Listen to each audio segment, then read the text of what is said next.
దీంట్లో భాగంగానే 24 స్థానాలు 3 పార్లమెంట్లు ఫిక్స్ అయిపోయాం.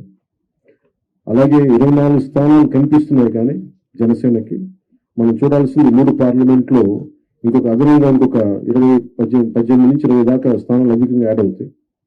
సో దాదాపు ఒకలా చూస్తే జనసేన అందరూ అనుకున్నట్టుగా ఒక 40 స్థానాల్లో పోటీ చేస్తున్నట్టు లెక్క, 3 పార్లమెంట్తో కలుపుకొని. నేను కూడా ఈ అలయన్స్ బలంగా ఉండాలి, టీడీపీ జనసేన అలయన్స్ బలంగా ఉండాలి అంటే నేను కూడా ప్రత్యేకించి భారతీయ జనతా పార్టీని దృష్టిలో పెట్టుకొని కూడా నా సీట్లని కుదించుకోవడం జరిగింది. ఇది మన నాయకులందరికీ కూడా వ్యక్తి ప్రయోజనాలను పక్కన పెట్టి రాష్ట్ర ప్రయోజనాలని ముందుకు తీసుకెళ్దాం. ఓటు ట్రాన్స్ఫర్ అయిన రోజున ఎవరైతే త్యాగాలు చేశారో, ఎవరైతే కష్టపడి పనిచేశారో ప్రతి ఒక్కరికి పేరు పేరున ఈ సభావేదిక మీదుగా నేను తెలియజేసుకుంటా ఉన్నాను.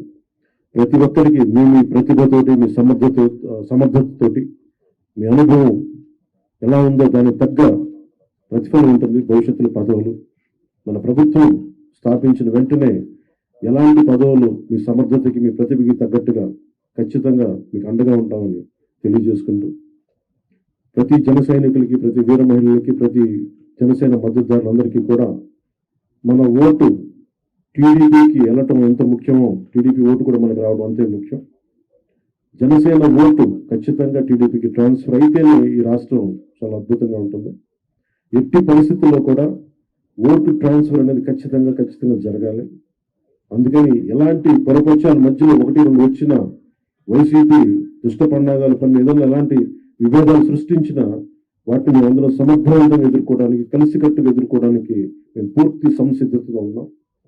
ఆయన సిద్ధమని చావగొడతా ఉన్నారు.